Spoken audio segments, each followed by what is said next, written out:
नमस्कार मित्रांनो नमो शेतकरी महासन्मान योजनेच्या 8व्या हप्त्याची बरेच शेतकरी वाट पाहत होते।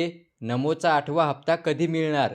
तर मित्रांनो, आनंदाची बातमी, अखेर राज्य शासनाच्या माध्यमातून या नमो शेतकरी महासन्मान निधी योजनेचा 8वा हप्ता वितरित करण्यासाठी आणि सन 2026-27 या आर्थिक वर्षासाठी पूर्ण निधीची तरतूद करण्यात आली आहे। तेव्हा निर्गमित केलेल्या परिपत्रकानुसार एकाच वेळी शेतकऱ्यांना किती हप्ते मिळणार आणि कोणत्या दिवशी मिळणार ही सविस्तर माहिती या व्हिडिओमध्ये आपण जाणून घेणार आहोत। व्हिडिओ शेवटपर्यंत पहा आणि चॅनेल सबस्क्राईब केला नसेल तर सबस्क्राईब अवश्य करा। चला व्हिडिओ सुरू करूया। तर पहा मित्रांनो, सन 2026-27 या आर्थिक वर्षाचं नियोजन परिपत्रक निर्गमित करण्यात आले आहे।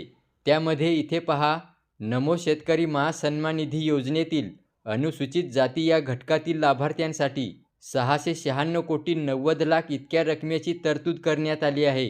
त्याचबरोबर नमो शेतकरी महासन्मान निधी योजनेतील अनुसूचित जमाती या घटकातील लाभार्थ्यांसाठी 575 कोटी 70 लाख रुपये इतक्या रकमेची तरतूद या ठिकाणी करण्यात आली आहे। आता मित्रांनो, सध्या चालू असलेले अर्थसंकल्पीय अधिवेशन संपल्या हप्ता वितरणासाठी जी.आर. निर्गमित करून लगेच दुसऱ्या दिवशी या नमो शेतकरी योजनेचा 1 किंवा 2 हप्ते राज्यातील लाभार्थी शेतकऱ्यांना वितरित करण्यात येतील।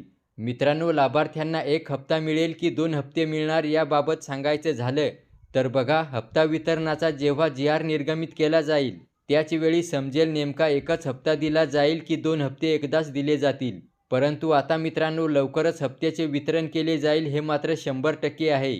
व्हिडिओला लाईक करा आणि चॅनेल सबस्क्राईब केला नसेल तर सबस्क्राईब अवश्य करा। धन्यवाद।